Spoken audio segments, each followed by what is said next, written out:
Hello? Laura, what's up? How you doing? Hey guys, what's up? Not a whole lot. You want to come hang out and do fun things with Aaron and I? I am so excited. Science. We're going to do science and talk about It's gonna be Jesus. We are just about to pull up to your house. We'll be there in just a moment. Okay, sounds great. See you in a sec. Bye. If anyone's in Clarendon Hills and wants to hang out today, you just let us know, all right? Come outside. Come outside. Yeah. Yell really loud. Steve! We'll be there. We'll be there. Laura, can you tell us just a little bit about yourself, your family, your world, what you do? Yes, so we are now living, of course, in Clarendon Hills. We moved from Hinsdale last year, and I'm originally from Michigan. I have 2 kids, Madison and Olivia, and my husband, Ken, as some of you know him, or Mr. Show, and we have 2 dogs, Amigo and Maggie. Maggie's a new one, and she has been a challenge, but she's pretty fun. And Amigo we've had in New Mexico, which we used to live in New Mexico. That's a fun fact. Can you tell us a little bit about the origins of your faith? Yes. So I grew up going to church. My mom and dad would bring me when I was a kid, and I remember walking by the cradle roll classroom as like a toddler. So that was something that I was in when I was really young. But I grew up going to a Church of Christ, and so it's a non-denominational church, but it's very routine. And so there were certain things we did every time we went to church. Like we took the Lord's Supper every Sunday, and we went on Sunday morning, Sunday night, and Wednesday night. Those were like our service times. And so Sunday morning was also youth worship, which was fun. And so I got to hear a lot of Bible stories as a kid, which helped a lot when I got older.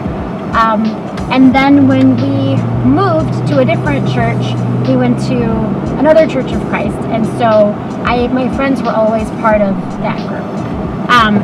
The really great thing about growing up in a church is that when you find one in another place, so when I went to college, I knew I wanted to go to Northern Michigan University, not only because it was a great teaching school, but because there was a Church of Christ not far from campus. And so I knew I would already have a community I could be part of.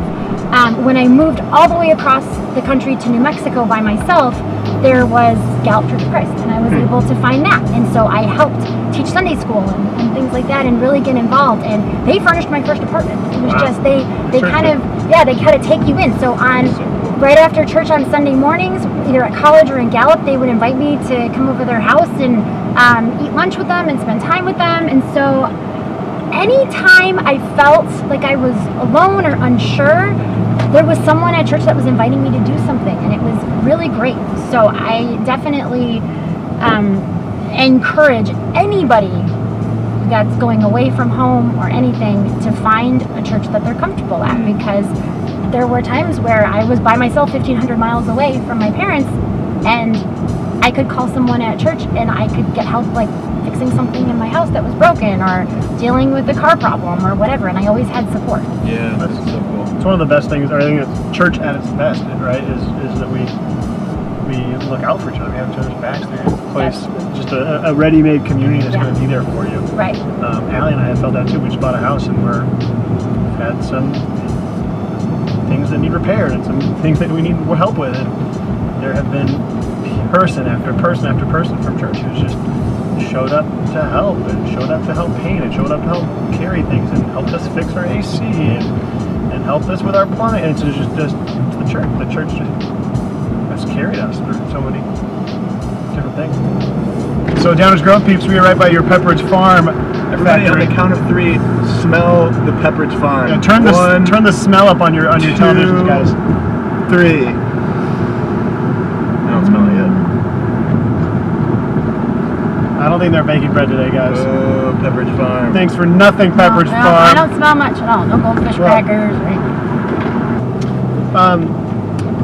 Laura, can you share a little bit about how your relationship with Jesus has impacted your life and your decisions? Yes.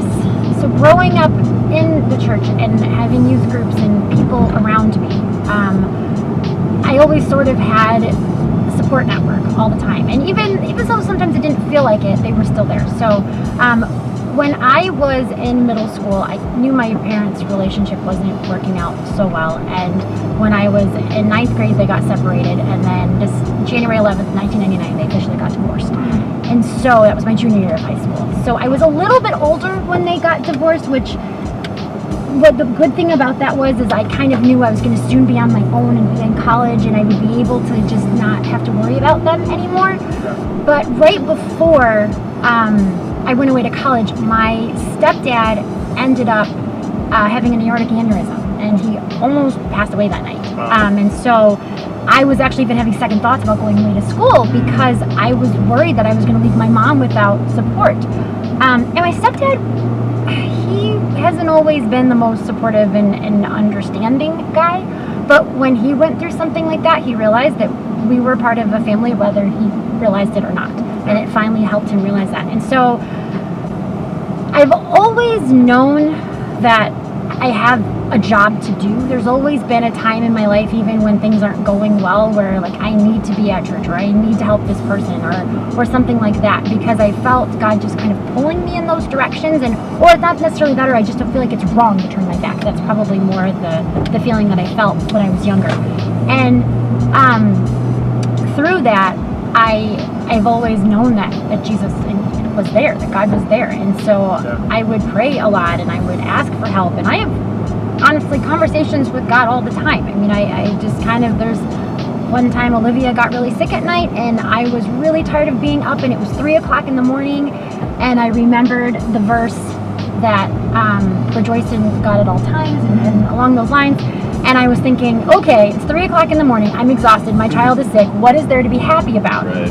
And then I realized the house was quiet, and it was just her and I, and we were just sitting in a rocking chair, and I had these quiet moments alone with my baby, and it was just us. And I just thanked God for that moment.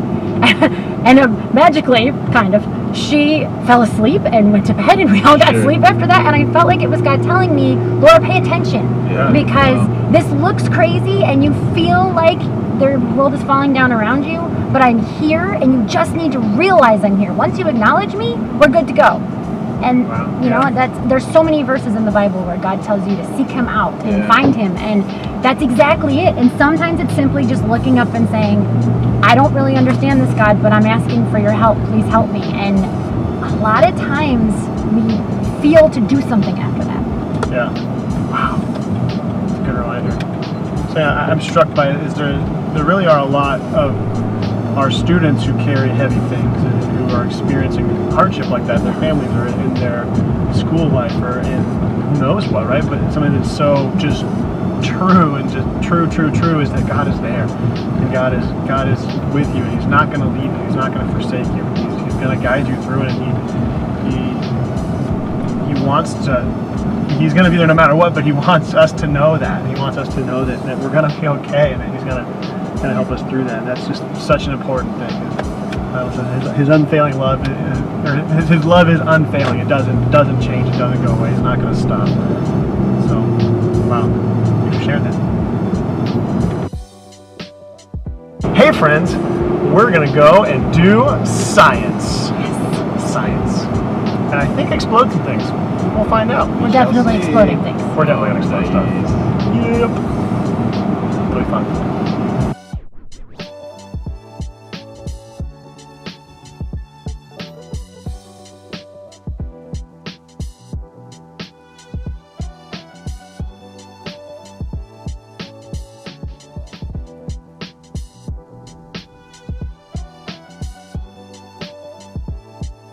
It's in the middle. It's gonna crack around the edges here, I think. Oh boy! Oh! That was amazing! That was awesome!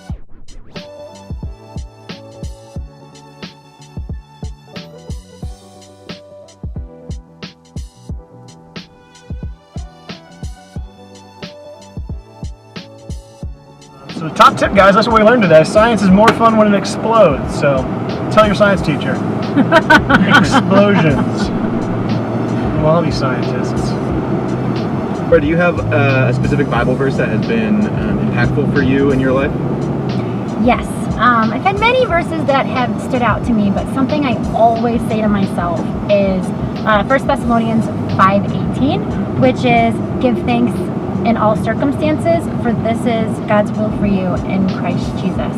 And it's just a reminder that it doesn't matter what's going on. There's always something to be grateful for, even when it doesn't feel like it. So there will be, there's times where like things feel like they're falling apart, but there's always something there that's working, even if it doesn't totally feel like it. And it's up to us to kind of stop and slow down and take a breath and just find it. Yeah. Because finding just one thing to be grateful for starts to open our eyes to be grateful for more. And that's really the grace that we give ourselves and each other that God intended for us to have. Laura, if you had one challenge for our high school and middle school students, what would you challenge them with? I have been thinking about this a lot because this is, I feel like the things I've gone through in life are because I can share with others what I've been through and help them through things. And so there's a couple of things that I really think. One is that, sort of with the verse, when there's something going on in your life that you just feel like you're alone and you don't know what's going on and you feel really upset, whether you can control it or not, to simply take a breath and stop and look for something to be grateful about.